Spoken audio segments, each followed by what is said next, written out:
ইসলাম ছাড়া নারীর মর্যাদায় দুনিয়ায় কেউ দেয় নাই, দিতেও পারবে না। সব ধর্মের কিতাবগুলো নারীর উপরে জুলুম, নারীর উপরে জুলুম, নারীর উপরে জুলুম। ইনসাফ করেছে একমাত্র ইসলাম। জানি না, এজন্য আমরা বুঝি না। নারীদের ইজ্জত বাড়ায় দিছে ইসলাম, মর্যাদা বাড়ায় দিছে ইসলাম। বলতে গেলে অনেক সময় কি পরিমাণ, যেমন একটা প্রমাণ হলো হাসরের ময়দানে আল্লাহ যদি জিজ্ঞাসা করে, আমার হাবিব রহমতের নবীর হাতে কে প্রথমে কালেমা পড়ে আমার রসুলকে সান্ত্বনা দিয়েছো? কোন পুরুষ দাঁড়াতে পারবে না, একজন নারী দাঁড়ায় বলবেন, দয়াময় রব্বুল আলামিন হাবিবের হাতে প্রথম ঈমানওয়ালা আমি একজন নারী। নাম কি? খাদিজা আপনার ছোট বোন না? তো সুন্দর করে বলবেন না, খাদিজাতুল কুবরা রাদিয়াল্লাহু আনহা, রাদিয়াল্লাহু আনহা। আল্লাহ সবাইকে কবুল করেন। ও পর্দার আড়ালের আম্মা জানেরা, দুনিয়াতে আল্লাহ যদি জিজ্ঞাসা করে হাসরের মাঠে ইসলামের পতাকা উড্ডীন করার জন্য কে প্রথমে শহীদ, কেউ সাহস পাবে না, পুরুষেরা চুপ। একজন নারী দাঁড়ায় বলবেন, হে দয়ার মালিক, ইসলামের পতাকা উড্ডীন করার জন্য প্রথম গলা কাটা শহীদ, আমি রক্ত ঝরাইছি, আমি একজন নারী, সুমাইয়া রাদিয়াল্লাহু আনহা। নারীর মর্যাদা আল্লাহ যদি জিজ্ঞাসা করে আমার দিন রক্ষার জন্য আমার রসুলের ভালোবাসা নিয়া প্রথম হিজরতের মতো মর্যাদার পথে কে আগাইছো? কোন পুরুষ দাঁড়াতে পারবে না। একজন নারী দাঁড়ায় বলবেন, হে মালিক, ইসলামের পতাকা ঠিক রাখার জন্য, তোমার দিন হেফাজতের জন্য প্রথম হিজরতের পথে আমি এক নারী বের হয়েছি, আমি হলাম রহমতের নবীর কন্যা রুকাইয়া রাদিয়াল্লাহু আনহা। এইভাবে একটা একটা যদি বলি, নারীর মর্যাদার শেষ করা যাবে না। আজ আমার আম্মা জানেরা নারী ইজ্জত পায় না, সম্মান দেয় নাই। আরে ইসলাম ছাড়া কে দিবে সম্মান? নারী বাবার ঘরে আসবে কন্যা, তুমি ওরে লালন পালন করো, কারণ তুমি একটা কন্যা পেয়েছো, তুমি একটা জান্নাতের মালিক হয়ে গেছো। রহমতের নবী বলেন, আমি এমন এক সময় মক্কা নগরীতে আসছি যেই সময় নারীকে পছন্দ করে না, বাবা কন্যা হলে কষ্ট পায়, নিজ হাতে নিজের কন্যা গলা টিপে মেরে ফেলে। আর আমি নবী, রহমতের নবী, আল্লাহর খুব আদরের নবী, আমি রহমতের নবীর কোনো ছেলে নাই, আমি 4 কন্যার বাবা, আমি 4 কন্যার বাবা। অতএব তোমরা যারা কন্যা পেয়েছো শুকর আদায় করিও। 1 কন্যা পেয়েছো 1 জান্নাতের মালিক, 2 কন্যা পেয়েছো 2 জান্নাতের মালিক, 3টা কন্যা পেয়েছো 3 জান্নাতের মালিক, 4 কন্যা পেয়েছো 4 জান্নাতের মালিক। 3 বউ পেয়েছো 3 জান্নাতের মালিক, এটা কিন্তু না, সাবধান। এমনি বউ লয়ে কারাকারি, নিজের বউ এক বউর হক আদায় করতে পারে না, 2টা লয়ে টানাটানি। আল্লাহ হেদায়েত দান করুন। 4 কন্যা মানে 4টা জান্নাতের মালিক। ভাইরা আমার, রহমতের নবীও 4 কন্যার বাবা, কোনো ছেলে নাই। এই আপনাকে যাদের ঘরে কন্যা আছে, বাবা হইয়া থাকলে বলেন তো আপনার ছেলে বেশি আপনার জন্য পাগল না মেয়ে? আন্দাজি কন্যা কোনোদিন পরীক্ষা করছেন? আছে ভাইরা যারা ভাই ভাই, বলতো তোর জন্য তোর ভাইয়ের কলিজা ভরে না বোনের কলিজা ভরে? যেই বাবা মনে করেন আমার ছেলে নাই, মেয়ে আসছে, ওই এক মেয়ে দিয়া 5 ছেলের উপকার আপনার হবে, এত টেনশন করেন কেন? আল্লাহ পারে না? কত প্রমাণ চান, কত প্রমাণ চান? 5টা ছেলে, একটা গাঞ্জাখোর, একটা মদখোর, এইভাবে হলে ছেলে দিয়ে কোনো লাভ আছে? কন্যা কেমনই জানি জাহিরি তো এক শান্তি, বাবার জন্য কলিজা খেয়ে ফেলে। শ্বশুর বাড়ি থেকে দৌড় মারছে, বাবায় অসুস্থ, দৌড়। বারবার টেলিফোন করে, আমার আব্বু জানের কি খবর। চোখের পানি ধরে রাখতে পারে না। আবার যদি শুনে ভাই কষ্টে আছে, বিপদে আছে, অন্য ভাইয়ের টেনশন নাই, বোনের ঘুম নাই, পাগল হয়ে যায়। মা আমার ভাইয়ের খবর কি? আল্লাহ কুদরতের কারিশমা দিয়া রাখছেন। রহমতের নবী আমার 40 বছর পরে কোরআন পাইলেন, মাত্র 5 আয়াত। 3 বছরে জিবরাইল আর আয়াত নিয়ে আসে না।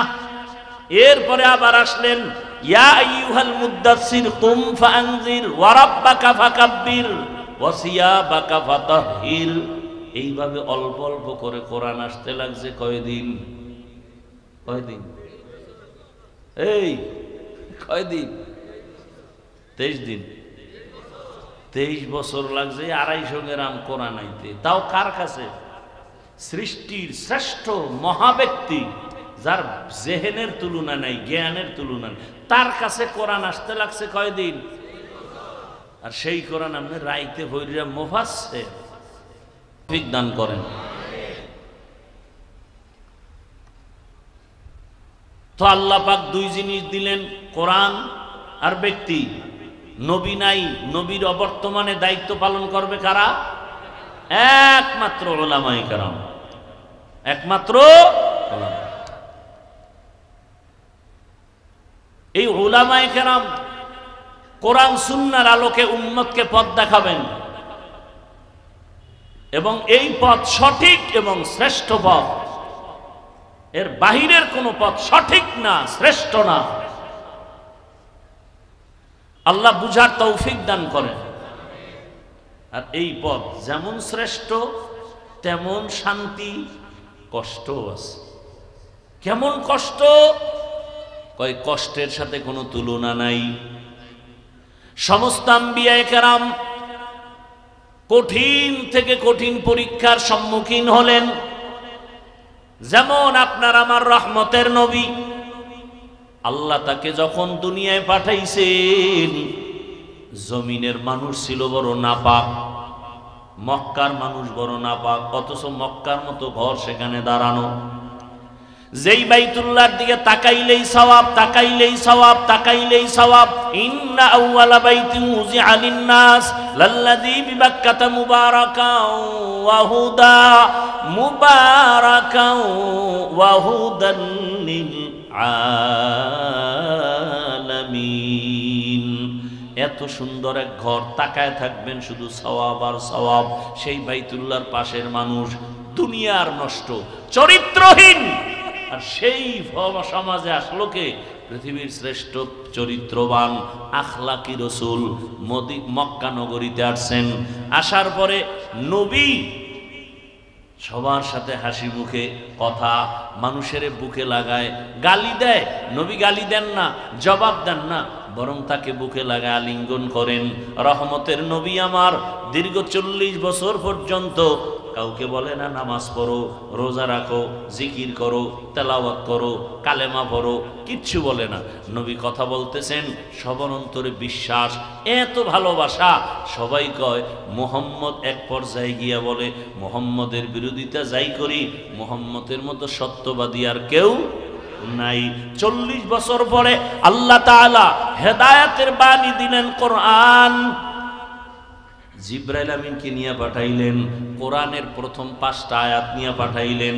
ইকরা বিসমি রাব্বিকাল্লাযী খালাক, খালাকাল ইনসানা মিন আলাক, ইকরা ওয়া রাব্বুকাল আকরাম, আল্লাযী আল্লামা বিল কলম, আল্লামাল ইনসানা মা লাম ইয়ালাম। 5টা আয়াত নিয়ে আসলেন।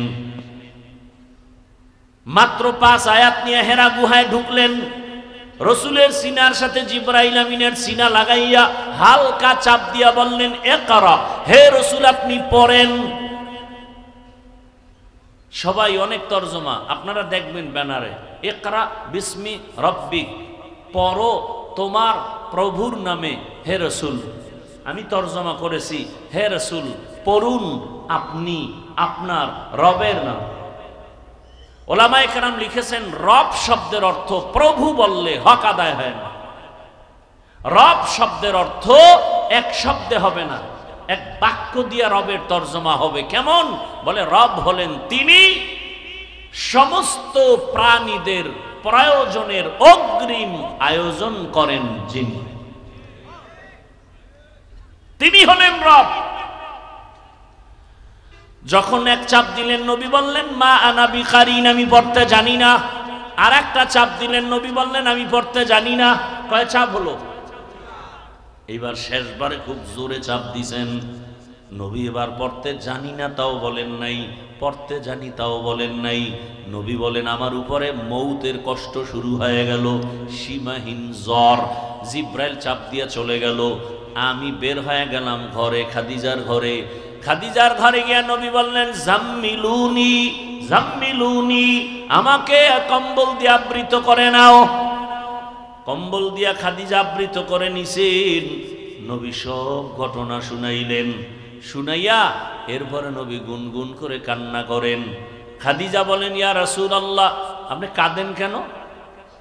হ্যাঁ বুঝতে পেরেছি, আপনার তো মা নাই, আপনার তো বাবা নাই। আমি দুই স্বামী বিদায়ের পর একাধিক সন্তানের মা হইয়া এরপরে আপনার ঘরে আসছি। আপনার কোনো ভয় নাই, কোনো পেরেশানি নাই।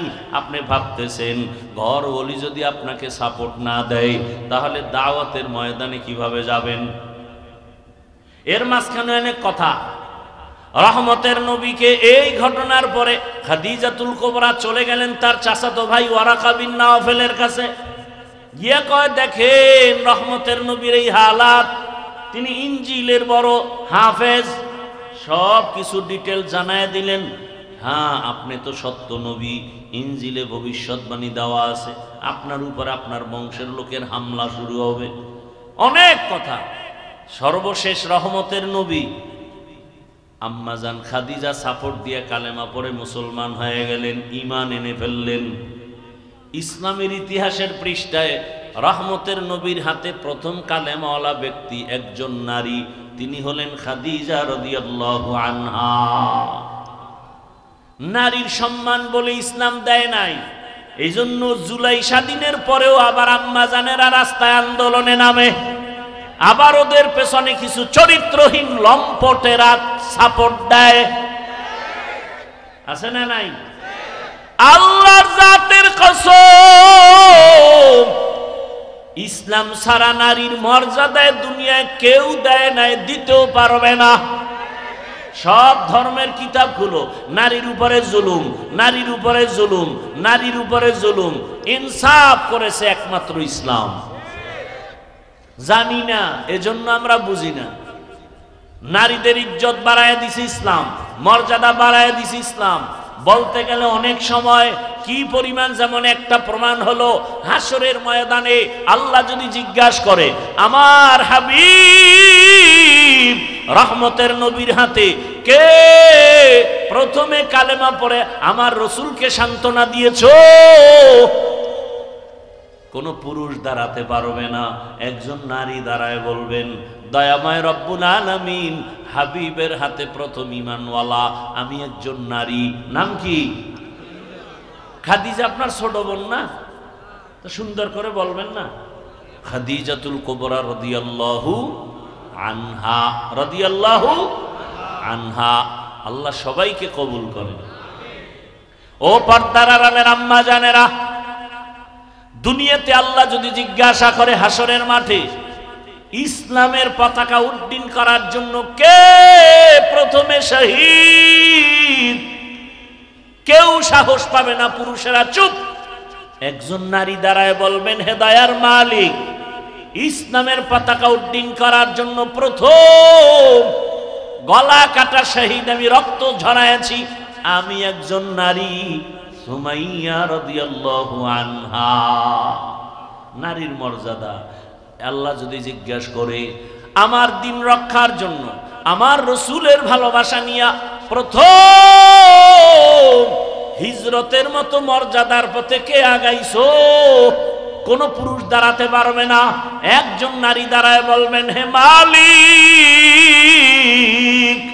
ইসলামের পতাকা ঠিক রাখার জন্য, তোমার দ্বীন হেফাজতের জন্য প্রথম হিজরতের পথে আমি এক নারী বের হয়েছি। আমি হলাম রহমতের নবীর কন্যা রুকাইয়া রাদিয়াল্লাহু আনহা। এইভাবে একটা একটা যদি বলি, নারীর মর্যাদার শেষ করা যাবে না। আজ আমার আম্মা জানেরা নারী ইজ্জত পায় না, সম্মান দেয় নাই। আরে ইসলাম ছাড়া কে দিবে সম্মান? নারী বাবার ঘরে আসবে কন্যা, তুমি ওরে লালন পালন করো, কারণ তুমি একটা কন্যা পেয়েছো, তুমি একটা জান্নাতের মালিক হয়ে গেছো। রহমতের নবী বলেন, আমি এমন এক সময় মক্কা নগরীতে আসছি যেই সময় নারীকে পছন্দ করে না। বাবা কন্যা হলে কষ্ট পায়, নিজ হাতে নিজের কন্যা গলা টিপে মেরে ফেলে। আর আমি নবী, রহমতের নবী, আল্লাহর খুব আদরের নবী, আমি রহমতের নবীর কোনো ছেলে নাই, আমি 4 কন্যার বাবা, আমি 4 কন্যার বাবা। অতএব তোমরা যারা কন্যা পেয়েছো শুকর আদায় করিও। 1 কন্যা পেয়েছো, 1 জান্নাতের মালিক। 2 কন্যা পেয়েছো, 2 জান্নাতের মালিক। 3টা কন্যা পেয়েছো, 3 জান্নাতের মালিক। 4 কন্যা পেয়েছো, 4 জান্নাতের মালিক। 3 বউ পেয়েছো, 3 জান্নাতের মালিক, এটা কিন্তু না, সাবধান। এমনি বউ লয়ে কারাকারি, নিজের বউ 1 বউর হক আদায় করতে পারে না, 2টা লয়ে টানাটানি। আল্লাহ হেদায়েত দান করুন। 4 কন্যা মানে 4টা জান্নাতের মালিক। ভাইরা আমার, রহমতের নবীও 4 কন্যার বাবা, কোনো ছেলে নাই। এই আপনাকে যাদের ঘরে কন্যা আছে, বাবা হইয়া থাকলে বলেন তো, আপনার ছেলে বেশি আপনার জন্য পাগল না মেয়ে? আন্দাজি কন্যা কোনোদিন পরীক্ষা করছেন? আছে ভাইরা যারা ভাই ভাই, বলতো তোর জন্য তোর ভাইয়ের কলিজা ভরে না বোনের কলিজা ভরে? যেই বাবা মনে করেন আমার ছেলে নাই, মেয়ে আসছে, ওই 1 মেয়ে দিয়া 5 ছেলের উপকার আপনার হবে, এত টেনশন করেন কেন? আল্লাহ পারে না? কত প্রমাণ চান? কত প্রমাণ চান? 5টা ছেলে, একটা গাঞ্জাখোর, একটা মদখোর, এইভাবে হলে এই ছেলে দিয়ে কোনো লাভ আছে? কন্যা কেমনই জানি জাহিরি তো এক শান্তি, বাবার জন্য কলিজা খেয়ে ফেলে। শ্বশুর বাড়ি থেকে দৌড় মারছে, বাবায় অসুস্থ, দৌড়। বারবার টেলিফোন করে, আমার আব্বু জানের কি খবর? চোখের পানি ধরে রাখতে পারে না। আবার যদি শুনে ভাই কষ্টে আছে, বিপদে আছে, অন্য ভাইয়ের টেনশন নাই, বোনের ঘুম নাই, পাগল হয়ে যায়। মা, আমার ভাইয়ের খবর কি? আল্লাহ কুদরতের কারিশমা দিয়া রাখছেন। রহমতের নবী আমার 40 বছর পরে কোরআন পাইলেন, মাত্র 5 আয়াত। 3 বছরে জিবরাইল আর আয়াত নিয়ে আসে না। এরপরে আবার আসলেন, ইয়া আইয়ুহাল মুদ্দাসসির কুম ফাআনজির ওয়া রাব্বাকা ফাকাব্বির ওয়া সিয়াবাকা ফাতাহহির। এইভাবে অল্প অল্প করে কোরআন আসতে লাগছে। কয়দিন? এই কয়দিন? 23 দিন। 23 বছর লাগছে 250 গ্রাম কোরআন আইতে। তাও কার কাছে? সৃষ্টির শ্রেষ্ঠ মহাব্যক্তি, যার জেহেনের তুলনা নাই, জ্ঞানের তুলনা নেই, তার কাছে কোরআন আসতে লাগছে কয়দিন? আর সেই কোরআন আপনি রাইতে হইরা মুফাসসির, রাতারাতি হইরা মুফাসসিরে কোরআন। ও ভিজিটিং কার্ডে লিখতে তো 200 টাকার বেশি লাগে না। হ্যাঁ, মুফাসসিরে কোরআন এত সোজা। খালি আলিফ লাম মিম এই 3টা অক্ষরের ব্যাখ্যা, হ্যাঁ না একা আমি কিচ্ছু জানি না। ওয়াল্লাহু আলামু বিমুরাদিহি বিযালিক, আমি সারেন্ডার, আমি অজ্ঞ, আমি মূর্খ। আল্লাহ কাছে এত ভাল পারো কেন যে বহুত কিছু কামাইছো? এত এলেমের বাহাদুরি করো তো আলিফ লাম মিমের ব্যাখ্যা কর। হ্যাঁ গিয়ে আমি কিচ্ছু পারি না। তো প্রথম দরজায় আটকে গেলি, কোরআনের প্রথম দরজায় তুমি সারেন্ডার হয়েছো যে আমি আলিফ লাম মিমের অর্থ জানি না। ওদিক দিয়ে আর এক দলে ফতুয়া মারতে আছে ইউটিউবের মধ্যে, অর্থ না যাই না পড়লে লাভ নাই, জ্বালা কি একদিক দিয়ে। এখন এর জিজ্ঞান দরকার আলিফ লাম মিমের অর্থ কি বলেন, পারি না। আপনার আব্বারে জিজ্ঞান কবরে গিয়ে, বাপেও পারে না, তাহলে পড়লে লাভ নাই, এই ফতুয়া কেন? অথচ নবী বলেন এক অক্ষর পড়ো 10টা নেক। কয়টা নেক? আল্লাহর কোরআন শুধু তাকায় দেখো সওয়াব, কোরআনের লাইনে লাইনে আঙ্গুল টানো সওয়াব। দেখা দেখা কোরআন পড়বা, মরণের আগে চোখের পাওয়ার নষ্ট হবে না। মুসলমানের ঘরে কোরআন নাই, অনেকের ঘরে কোরআন আছে, 15-20 বছর হইছে, একদিনও খুলিয়াও দেখে না ভেতরটা কেমন। বড় আফসোস, আল্লাহর রসুলের কাছে কোরআন আসার সূচনা কত কঠিন, নবীর মরণের কষ্ট। আচ্ছা আল্লাহ নিজেই বলেন নবী আপনার কষ্ট করা লাগবে না, লা তুহাররিক বিহি লিসানাকা লিতাআজালা বিহি ইন্না আলাইনা জামাআহু ওয়া কুরআনা। আমি কোরআন আপনার সিনায় জমা করে দিব, কষ্ট করা লাগবে না। অথচ সেই 5 আয়াতের জন্য নবীর এমন জোরে চাপ দিল, জ্বর উঠে গেল। নবীরে কষ্ট দিল কেন? আল্লাহ এমনিই দিতেন, আবার চাপ দিলেন কেন? দিলেন 3বার চাপ দেওয়া হলো কেন? আবার প্রথম 2 চাপে নবী বললেন আমি পড়তে জানি না, তৃতীয় চাপে নবী পড়তে জানি না বলেন নাই, তবে চুপ থাকলেও তো পড়ার উপরে সমর্থন আছে, আছে না নাই? নবী পড়তে জানি না বললেন কেন? এর এক জবাব হলো জিবরাইল আমিন রেশমি রুমালে লেখা আয়াতগুলো আল্লাহর পক্ষ থেকে ধইরা বলে ইকরা, নবী আপনি পড়েন। নবী তো উম্মি, দেখা পড়তে পারেন। নবী বলেন মা আনা বিকারিন, আমি পড়তে নবী জানেন না মানে কি মূর্খ? নবী পড়তে জানেন না কথার অর্থ দুনিয়ার কারো কাছে রসুল পড়া শিখেন নাই। কার কাছ থেকে? আল্লাহর পক্ষ থেকে রসুল শিখছেন সব, দেখে দেখে নবী পড়তে পারেন না। তৃতীয় চাপে রসুল পারি নাও বলেন নাই, পারিও বলেন নাই, বরং রহমতের নবী সমর্থন দিলেন। এমনি তো একটা কথা এখানে থাকে, একটা ছেলে কিচ্ছু পারে না, ওরে আইনা পড়ে, এই বলো বাবা আউযু, ও কয় কি আউযু, বলে বিল্লাহি। বাচ্চাটাও কি বলে বিল্লাহি মিনাশ, পারে না। তা রসুলের সামনে জিব্রাইল যখন কইছে ইকরা, তো নবী তো বলবেন ইকরা, বা জিব্রাইল বলছে ইকরা বিসমি রাব্বিকাল্লাযী খালাক, নবীও বলবেন ইকরা বিসমি রাব্বিকাল্লাযী খালাক। নবী দোনোবার কইলেন আমি পারি না। তৃতীয় চাপে তো অবস্থা খারাপ, অসুস্থ। এখানে অনেকে জবাব দিছেন একটা, নবী প্রথম 2 চাপে না পড়ে বুঝাইছেন কার নামে পড়ব বলা নাই, তৃতীয় চাপে বলা হয়েছে রবের নামে পড়ো। আমি এটাকে সমর্থন দিলাম, দুনিয়ার সব পড়া ছাড়ো, রবের পড়াটাকে ধরো। দুনিয়াতে পড়া 2 লাইনে চলে, রবের নাম সহ, রবের নাম ছাড়া। কি? রবের নাম সহ পড়া মাদ্রাসার পড়া, কোরআনের পড়া, আর রবের নাম ছাড়া পড়া দুনিয়ার শিক্ষা, জাগতিক শিক্ষা, জেনারেল শিক্ষা। 2 পড়ার উদ্দেশ্য আলাদা, সিস্টেম আলাদা, ফলাফলও আলাদা, একটা দুনিয়া আর একটা আখেরাত। তবে আল্লাহর নাম সহ যদি পড়ে ওই লাইনে গিয়াও সে সফল। যেমন বহু ডাক্তার, ইঞ্জিনিয়ার, প্রফেসর নামাজি নাই, নাই? তাহলে আপনি কেন বলবেন ডাক্তার হওয়া খারাপ, ইঞ্জিনিয়ার হওয়া খারাপ, প্রফেসর হওয়া খারাপ? বাকি কথা, স্বাভাবিক কথা হলো যারা আল্লাহর নাম বাদ দিয়ে পড়বে এরা ডাক্তার হতে পারে, ইঞ্জিনিয়ার হতে পারে, কিন্তু মানুষ হওয়া কঠিন।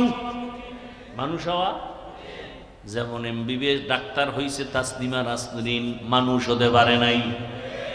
মানুষ ঢাকা কলেজের প্রফেসর আহমদ শরীফ প্রফেসর হয়েছে ঠিক, কিন্তু মানুষ হতে পারে নাই।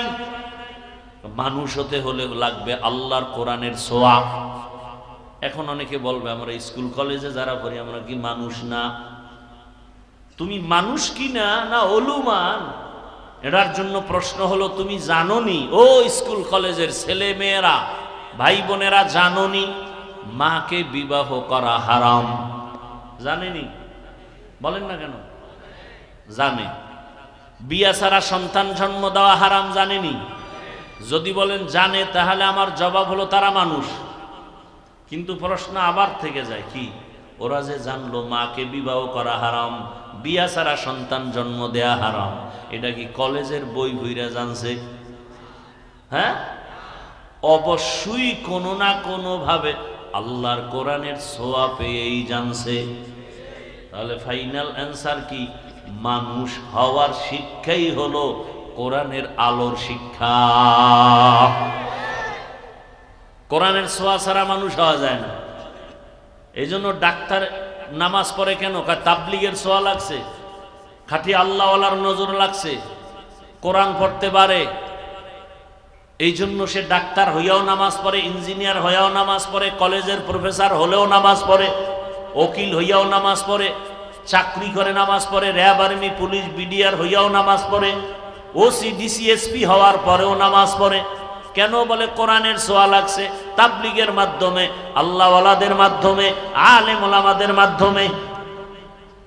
আর যেই লাইনের পড়া ওখানে তো কোরআন নাই, বরং আন্দোলন আর স্বাধীনতার পরেও শিল্পী পাঠাচ্ছে স্কুলে, প্রাইমারিতে গান শিখাবে। কি কোরআন শিখাবার শিক্ষক নাই, আর নতুন আবার আন্দোলনে নামো। বারবার আন্দোলন করলে স্বাধীন করলা কি? কি স্বাধীন করলা? দেশ স্বাধীন হলে আবার পানির মধ্যে লাশ ভাসে কেন? স্বাধীনই যদি হয়ে থাকে তাহলে মা বোন ধর্ষিতা হয় কেন? স্বাধীন হয়ে থাকলে ব্যবসায়ীর দোকানে চাঁদাবাজি হয় কেন? বুঝে ফেলেছি এই স্বাধীন হবে না, নতুন একটা স্বাধীন করতে হবে। যেই স্বাধীন হলে দেশ ঠান্ডা হবে, ওই স্বাধীন হবে ইসলামের স্বাধীন।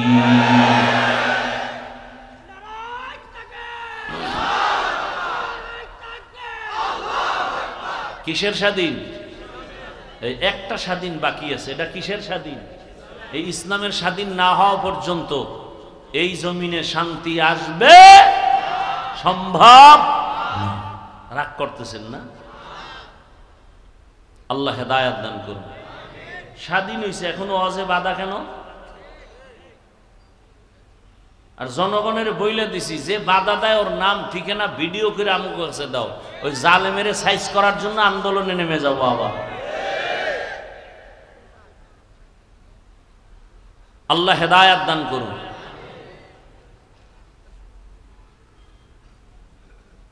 কি এক কঠিন হালাত।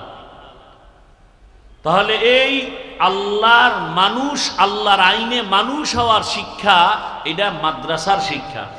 তার মানে স্কুলে কি মানুষ হওয়া যাবে না? যাবে। স্কুলে পড়ো, কলেজে পড়ো, ডাক্তার হও, ইঞ্জিনিয়ার হও, ওলামায়ে কেরামের সাথে সম্পর্ক, মোহাব্বত, দোয়া, মা বাবার সাথে সম্পর্ক, দোয়া, শিক্ষকের দোয়া, আলেম ওলামার দোয়া নিয়ে চললে স্কুলে পড়লেও মানুষ, কলেজে পড়লেও মানুষ, ডাক্তার হলেও মানুষ, ইঞ্জিনিয়ার হলেও মানুষ।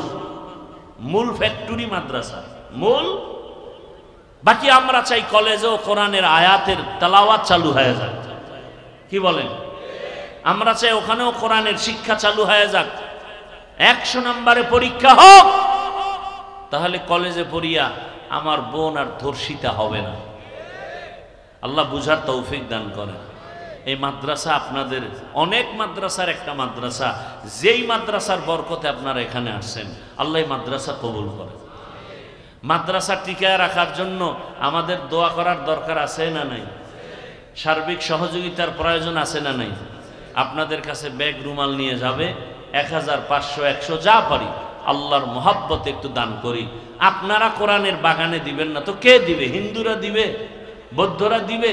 তো কেন এত পেরেশানি করেন, কৃপণতা করেন? ভাবতেছে যা পারেন দিবেন, 1000 পারেন, 500 পারেন, আল্লাহ বেশি বেশি দিবেন, মাদ্রাসা মসজিদে দিতেই থাকবেন। লাভ আছে না নাই? হায়াত বাড়বে, রিজিক বাড়বে, মুসিবত দূর হবে, কবরে আযাব মাফ হবে, আল্লাহর মহব্বতে সবাই দিব। আমিও আপনাদের পাশে কাশপুর ব্রিজের পরে মাতুয়াইল মা ও শিশু মেডিকেলের ভেতরে আদর্শ নগরে আছে, দাওয়াত সবাই যাবেন। বিশাল এক জায়গা নিয়েছি 20 কোটি টাকার, দোয়া করবেন আল্লাহ কুদরতের দ্বারা আসানের সাথে সেই জায়গার টাকার ব্যবস্থা করে দেন। আমিনও বলবেন না? আল্লাহ সবাইকে কবুল করেন। আর সহযোগিতাও করবেন, মাঝে মাঝে আসবেন মাদ্রাসায়, দাওয়াত থাকলো, সবাই দিব, কেউ খালি ফিরাবো না, সাধ্য মতো দেই। মা বোনেরাও মাইকের আওয়াজ পেয়ে থাকলে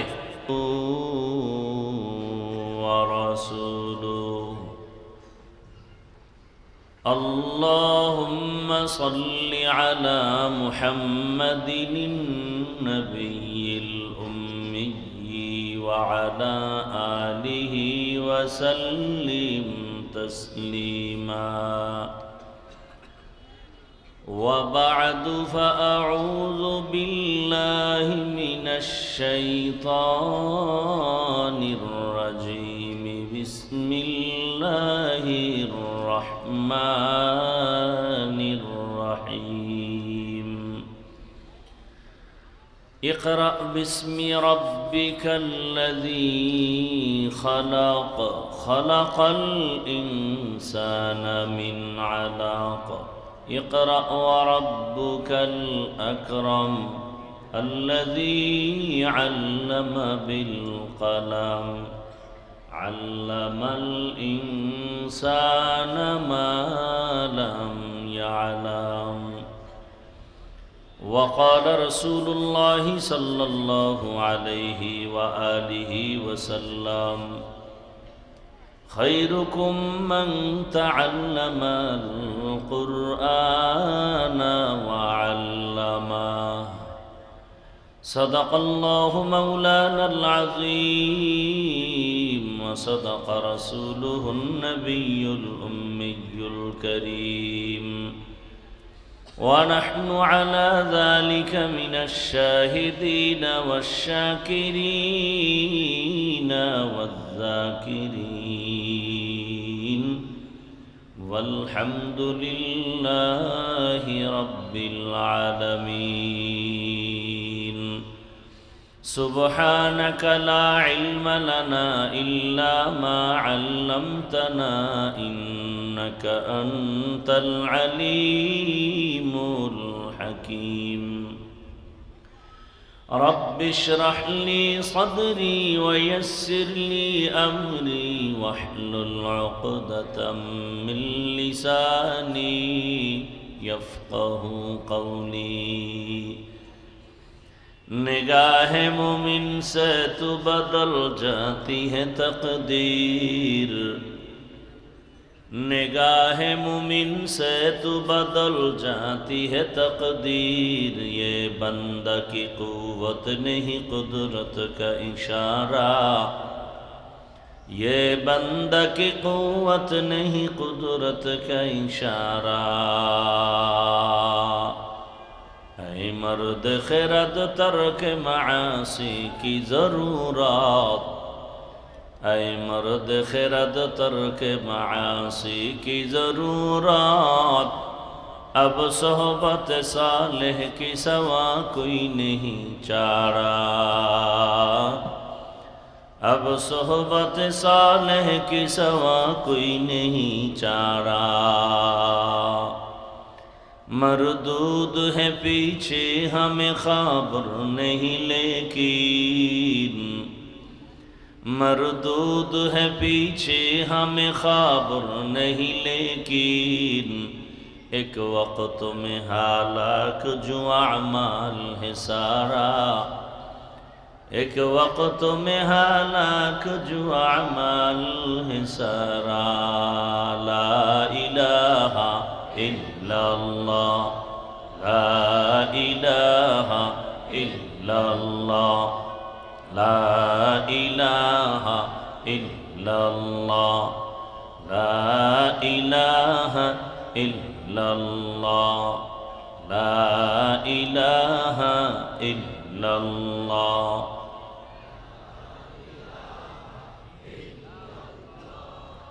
লা ইলাহা ইল্লাল্লাহ লা ইলাহা ইল্লাল্লাহ লা ইলাহা ইল্লাল্লাহ লা ইলাহা ইল্লাল্লাহ লা ইলাহা ইল্লাল্লাহ লা ইলাহা ইল্লাল্লাহ লা ইলাহা ইল্লাল্লাহ লা ইলাহা ইল্লাল্লাহ লা ইলাহা ইল্লাল্লাহ লা ইলাহা ইল্লাল্লাহ লা ইলাহা ইল্লাল্লাহ লা ইলাহা ইল্লাল্লাহ লা ইলাহা ইল্লাল্লাহ মুহাম্মাদুর রাসূলুল্লাহ।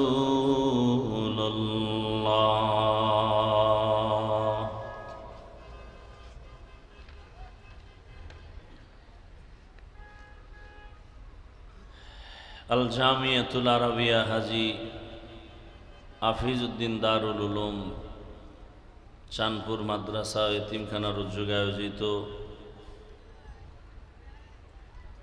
বার্ষিক তাফসিরুল কোরআন মাহফিল ও ইসলাহি জোর, আজকে কি শেষ দিন, 2 দিন ব্যাপী মহতী মাহফিল ও জোরের শেষ দিন 2 নভেম্বর 2025। মহতী এ মাহফিলে উপস্থিত মুহতারাম সম্মানিত সভাপতি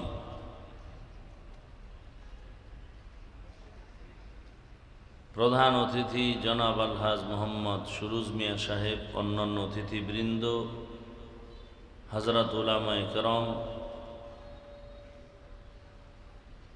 অত্র অঞ্চলের বিভিন্ন স্থান থেকে আগত আল্লাহ পাকের আশিকিন, জাকিরিন, শাকিরিন, মুহিব্বিন, মুরব্বিয়ান এজাম,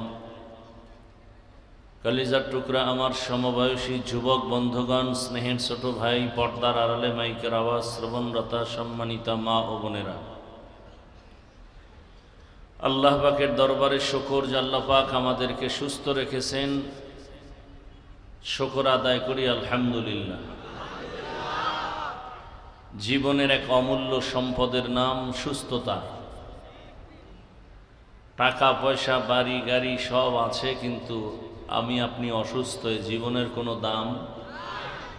টাকা পয়সা বাড়ি গাড়ি তেমন নাই, কিন্তু আমরা সুস্থ, এর থেকে আর সুখী কিছুই। আল্লাহ আমাদের সুস্থতাকে দায়েমান কবুল করেন। অসুস্থ যারা এখনো আছেন ঘরের বিছানায়, হসপিটালে, আল্লাহ তাদেরকে পূর্ণ সুস্থতার নেয়ামত দান করেন। হাজারো লাখো মানুষের ভেতর থেকে বাছাই করে পৃথিবীর মধ্যে এক শ্রেষ্ঠ মজলিস, উলামায়ে আহলে হকের মজলিস, গুনাহ মাফের মজলিস, তওবা কবুলের মজলিস, বরকতি মজলিসে বেহেশতের বাগানে দয়াময় আল্লাহ আমাদেরকে হাজির হওয়ার তৌফিক দান করেছেন। আর একবার শুকর আদায় করি আলহামদুলিল্লাহ। দরুদ ও সালাম সৈয়দুল মুরসালিন, রহমাতুল লিল আলামিন, শফিউল মুজনিবিন, খাতামুন নবিয়্যিন, সৈয়দুস সাকালাইন, ইমামুল মুরসালিন, শফিয়ে আযম, রসুল আকরাম, রহমত আলম, নবিয়ুল আরব আল আজম, حبیب کبریا اشرف الانبیاء سید الانبیاء شفیع محشر ساقی کوثر آقا نامدار مدینہ کا تاجدار آفتاب نبوت فخر موجودات سید المخلوقات حضرت محمد الرسول اللہ সবাই পড়লে সমস্যা পড়েন নবীজির নামে দরুদ পড়লে লাভ না ক্ষতি কেমন লাভ আখিরাতে তো লাভ আছেই দুনিয়াতে অনেক বেশি লাভ কেমনে আপনাদেরকে বুঝাবো অল্প সময় জীবনের সব বন্ধ দরওয়াজার তালা খোলার একমাত্র তাবিজ বা চাবির নাম দরুদের আমল এটা পড়বেন বেশি বেশি কমপক্ষে প্রতিদিন 300 বার এই আমলটা করা উচিত আপনার অসুস্থতার জন্য আমল করেন, সব ঠিক হয়ে যাবে। ব্যবসায় ঝামেলা সমাধান হয়ে যাবে। চাকরির সমস্যা সমাধান। কিসের আমল? দরুদের আমল। কতবার প্রতিদিন? 300 বার দরুদ। তবে 2টা শর্ত মেনে দরুদ পড়তে হবে, তো বরকত বেশি হবে। 1 নাম্বার শর্ত হলো খুব নির্জনে মোহাব্বতের সাথে পড়তে হবে। দ্বিতীয় শর্ত হলো পবিত্র হালাতে পড়তে হবে। নির্জন সময়, ঘুমের আগে না হয় ফজরের নামাজের পরে, পবিত্র অবস্থায় যায় নামাজ বিছায় ওযু করে তসবিহ একটা হাতে নেবেন। তসবিহ চিনেন তো? মেশিনের তসবিহ না, অ্যানালগ তসবিহ, পাথরের তসবিহ। তসবিহ হাতে নিয়ে আমল করা সুন্নতে সাহাবা। তসবিহ হাতে নিয়ে আমল করা কি ভাই? সুন্নতে সাহাবা। এটা ভালো করে মুখস্থ করেন। তসবিহ হাতে নিয়ে আমল করা সাহাবা। এখন কেউ যদি বলে আমি নবী মানি, সাহাবা মানি না, কি এটা কেমন হলো? আমার এক বন্ধু বলতেছে আপনার ছেলেরে আমি মোহাব্বত করি না, আপনাকে করি। তাহলে এই মোহাব্বত টিকবে কতকাল বলেন? এটা আসলে মোহাব্বত না, এটা ধোঁকা। এক সুন্দরী মেয়ের পেছনে যুবক দৌড়ায়, তো সুন্দরী মেয়ে খুব চালাক, বলে তুমি আমার পিছনে এত ঘুরো কেন? আমার বোন আছে, ছোট বোন, সে আরো সুন্দরী, পেছনে আসতেছে, যাও। ও যখন কল্লা ঘুরেছে আর জোতা দিয়ে বাড়ি। বলছো তুই তো আসলে আমার পাগল না, তুই সুন্দরীর পাগল, তুই রঙের পাগল। যারা বলে নবী মানি সাহাবা মানি না, আসলে নবীর দুশ্মন, ওর অন্তর বড় খারাপ। এজন্য 1500 বছর আগে রসুলই বলে গেছেন, এরা মুসলমান হলেও 72 দল জাহান্নামীদের অন্তর্ভুক্ত। তাহলে তসবিহ হাতে নিয়ে আমল করা সুন্নতে সাহাবা। আজকে একটা আমলের নিয়ত করেন যে তসবিহ হাতে নেবেন। একটা তসবির দাম কত? শুধু আপনি হাতে নেবেন না, আপনার মাকে একটা তসবিহ কিনে দিবেন 2-1 দিনের মধ্যেই, পারবেন? আপনার বোনকে একটা তসবিহ কিনে দিবেন।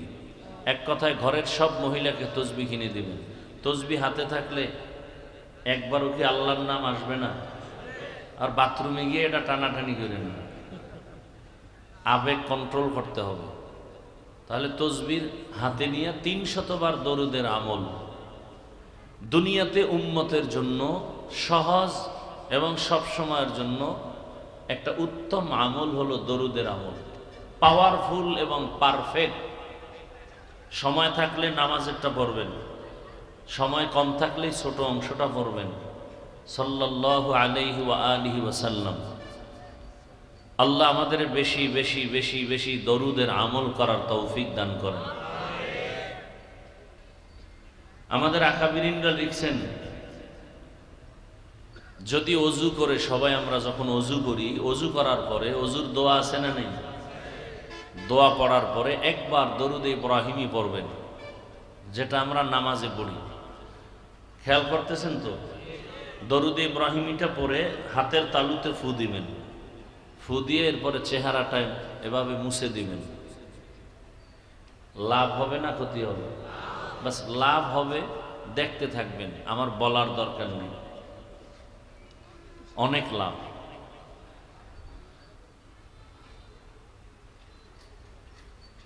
তো ইনশাল্লাহ নিয়ত করা যায়। আল্লাহর কাছে কিছু নিয়ে যেতে হবে, তো দরুদের আমলটা ধরে রাখেন। আল্লাহ আমাকেও তৌফিক দান করেন, আপনাদেরকেও তৌফিক দান করেন। দোকানে বসে আছেন, গল্প না করে দরুদ পড়েন। গাড়িতে বসে আছেন, গল্প না করে দরুদ পড়তে থাকেন। কেন শুধু শুধু সময় নষ্ট করেন? সময়ের অনেক দাম। আল্লাহ বুঝার আমল করা তৌফিক দান করেন। যাদের আয়োজনে আজকের এই প্রোগ্রাম, একটি মাদ্রাসাকে কেন্দ্র করে আজকের এই মাহফিল, পৃথিবীতে ইসলামকে টিকিয়ে রাখার একমাত্র স্থায়ী ব্যবস্থার নাম মাদ্রাসা। মাদ্রাসা থেকেই আলেম, মুফতি, মুহাদ্দিস, মুবাল্লিগ, মুজাহিদ, পীর, খতিব সব তৈরি হয় কোথায়? মাদ্রাসা। এজন্য দুনিয়ার ইসলাম বিদ্বেষীরা মাদ্রাসার উপরে টার্গেট করে বিভিন্ন তোকমা লাগায়। কিন্তু একটা কথা মনে রাখবেন, আপনি যদি হকের উপরে থাকেন তাহলে আল্লাহ তাআলা কুদরতের দ্বারা সাময়িক বিপদ আসলেও আল্লাহ চূড়ান্ত বিজয় দান করবেন। মাদ্রাসায় জঙ্গি প্রযোজন কেন্দ্র, মাদ্রাসায় বোম পাওয়া যায়, অস্ত্র পাওয়া যায়, এই কথাগুলো কিন্তু 15 বছর ধরে আমরা শুনতেছি না। কারণ যে নাস্তিকরা বলতো এরা ধরা খেয়ে গেছে, কোনো প্রমাণ আজ পর্যন্ত কেউ দিতে পারেনি। আর আমাদের দেশের অবস্থাটা এমন, ওই যে গ্রাম্য একটি প্রবাদ আছে যে চিলে কান নিয়ে গেছে, সবাই ওদিকে দৌড়ায়, কানে হাত দেয় না যে কান আছে না নেই। আমাদের দেশটা এতটা দুর্বল হয়ে গেছে, আমাদের হালাত। কে কি বলল লাফাইতেছে, কি বলল, কেন বলল, এর আগে কি, পিছনে কি, এর সূত্র কি, কোনো খবর নেই। এগুলো না থাকার কারণে একজন সাধারণ মানুষ একজন বিজ্ঞ আলেমের বিরুদ্ধে ফেসবুকে লিখতে একটু দ্বিধা করেন। আল্লাহ আমাদের হেদায়েত দান করুন, মাদ্রাসা কবুল করুন, ওস্তাদ, ছাত্র, কমিটি, মুহিব্বিন, মুতাআল্লিকিন আল্লাহ সবাইকে কবুল করেন। মুখালিফ যারা আল্লাহ তাদেরকে মুওয়াফিক বানায় দেন। কোরআনে হাকিমের শেষের দিকে একটি সূরার কয়েক টুকরা আয়াত পড়েছি, রাসূলের একটি হাদিস পড়েছি। ইখলাস রুহানিয়াতের সমন্বয়, সহি নিয়তে, সহি তরিকায়, সহি কিছু কথা বলার নিয়ত করেছি। আল্লাহ আমাকে আপনাদের সকলকে তৌফিক দান করেন। খেয়াল করেন, ওয়াজ করা এক জিনিস আর আওয়াজ দেওয়া আর এক জিনিস। ওয়াজ আর আওয়াজ 5 সেকেন্ডে তার পরিচয় হলো কোন একটা যুবকরে পুলিশে নিয়ে থানার মধ্যে আটকায় বেতের বাড়ি দিতেছে, যুবকের চোখে পানি নেই, কান্নাও নেই। সেই যুবক কোরআনের বাগানে বসে হাউমাউ করে কান্না করে। এতটুকুই চিন্তা করবেন যে পুলিশ বেতের বাড়ি দিলেও কাঁদে না, আর কোরআনের বাগানে ওয়াজের প্যান্ডেলে বসে কান্না করে। ওকে মারলো কে? এর নাম ওয়াজ। আর এই ওয়াজ হওয়ার জন্য 2টা পুঁজি দরকার। এক পুঁজি আল্লাহ পাকের ডাইরেক্ট রহমত, আর এক পুঁজি উপস্থিত শ্রোতাদের নিরঙ্কুশ অন্তরের মুহাব্বত। আপনাদের মোহাব্বত যেই পরিমাণ, বয়ান সেই পরিমাণ হবে। আপনাদের অন্তরে ইখলাস যেই পরিমাণ, বয়ানের রং ঢং সেই পরিমাণ হবে। বক্তার ইলম আর আমল দিয়ে বয়ান হয় না, ওয়াজ হয় না, আওয়াজ হয়। হেদায়েতের ওয়াজের জন্য এই 2 জিনিস দরকার, আল্লাহর রহমত আর শ্রোতাদের অন্তরের মোহাব্বত। এখন আপনার মোহাব্বত যদি ডিভাইড হয়ে যায়, মোবাইল নিয়ে যারা ব্যস্ত, এদের কলবের দরজা বন্ধ। কলবের দরজা কি? এখন যে কলব চিনে না সে দরজার কি বুঝবে? যে কলবই চিনে না সে দরজার কি বুঝবে? আল্লাহ হেদায়েত দান করুন। এই অনর্থক একটা কাজ মোবাইল বয়ানের মধ্যে মোবাইল হাতে নেওয়া, এটা চূড়ান্ত এক অপচয় এবং অনর্থক একটা কাজ। দুনিয়াতে ফাও কাজ যদি থাকে তো এটা একটা ফাও কাজ। আচ্ছা, ঠিক বেঠিক বলার এখানে কিছু আছে। যারা ঠিক বলছেন আপনারা কি মোবাইল চালান না? কেন কেন শুধু শুধু এই আওয়াজ দেন? আমার কথাটা আপনার দিলের মধ্যে নেওয়ার চেষ্টা করেন, কথা বুঝার চেষ্টা করেন। বয়ান সবাই জানেন, আমিও জানি, আপনারাও জানেন। মিথ্যা বলা হারাম, গালি দেওয়া হারাম, গীবত করা হারাম, মা বাবাকে কষ্ট দেওয়া হারাম। কি না জানেন? সবই জানেন। এখন বুঝবেন, আমাদের বুঝের অভাব। দেখেন না, রাজনীতির ময়দানের নেতারা কি সুন্দর ইসলামের কথা বলে, শান্তির ধর্ম ইসলাম। আমাদের স্টেজে বক্তব্য দিবে, হুজুরদের ওয়াজ শুনলে হবে না, আমল করতে হবে। মাঠের থেকে সবাই যদি একটু এক আওয়াজে বলতো আপনার দাড়ি নেই কেন, মাঠের পাবলিক তো আরো দুর্বল। মাঠের মানুষ যদি ওলামায়ে কেরামের সাথে হুঙ্কার দেয়, কোনো মাস্তানের কথা বলার সাহস নেই। কিসের মাস্তানি? এটা রাজনীতির মঞ্চ না ওয়াজের প্যান্ডেল? তো ওয়াজের প্যান্ডেলে রাজনীতির বক্তব্য চললে আলেম কেন রাজনীতির কোরআন দিয়ে বয়ান করবে না? এটা বোঝা গেল মূর্খ, ধর্মান্ধ, রাজনীতি বুঝে না। তারা কি করে? এরা রাজনীতি করে না, এরা দুর্নীতি করে, পেটনীতি করে। রাজনীতি ইসলাম ছাড়া রাজনীতি নেই, সব নাপাক। পবিত্র রাজনীতি শুধু ইসলামে আছে, কোরআনে আছে।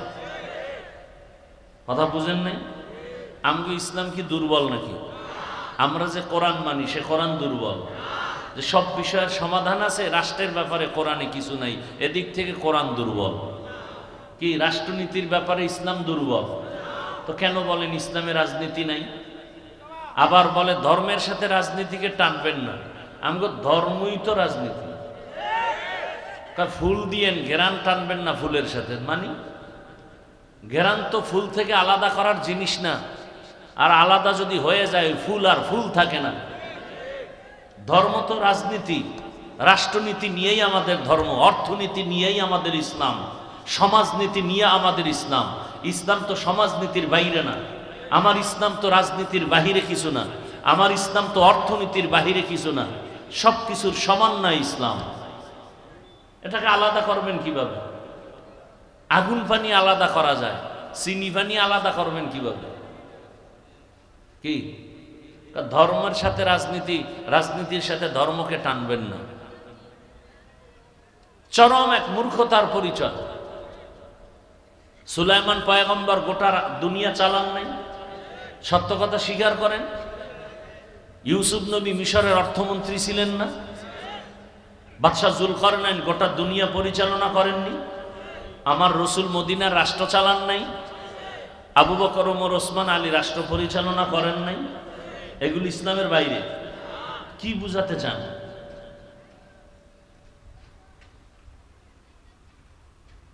আমাদের ওয়াশ করে ফেলছে আমাদের জেহেনকে। আল্লাহ হেদায়াত দান করুন। শোনেন, কথাগুলো মনে রাখবেন।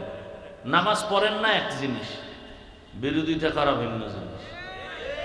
নামাজ না পড়লে আপনার সাথে ঝগড়া নাই, বিরোধিতা করলে কোনো ছাড় নাই, সুযোগ পেলেই জুতার বাড়ি। ব্যবধানটা বুঝছেন তো? আপনি দাড়ি রাখেন না, কোনো ঝগড়া নাই, বিরোধিতা করলে ছাড় নাই। আপনি পর্দা করেন না, কোনো ঝগড়া নেই, আপনাকে বুঝাবো, আলিঙ্গন করব, সালাম দিব। বিরোধিতা করলে বিন্দু কোনো ছাড় দেওয়া যাবে না।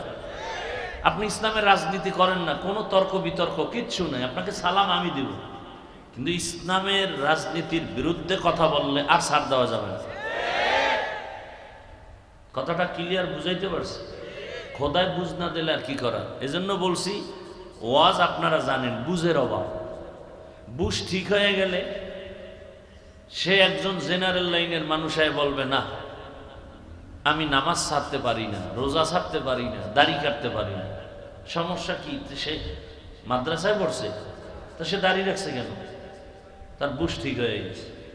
আর আমি হুজুরের যদি বুঝ ঠিক না হয়, মহিলার পাশে বয়ে বলবো যে আমরা ইফতারি করি, এটা সমস্যা নেই, দিল ঠিক সব ঠিক। বুঝের অভাব, এই বুঝ ঠিক করা দরকার। এজন্য রসুল বলেন, মাইয়ুরিদিল্লাহু বিহি খাইরান ইউফাক্কিহু ফিদ্দীন। আল্লাহ যাকে বেশি মোহাব্বত করেন তাকে তাফাক্কুহ ফিদ্দীনের মাকাম দান করেন। তাফাক্কুহ ফিদ্দীন আর একটা হলো তাআল্লুম ফিদ্দীন।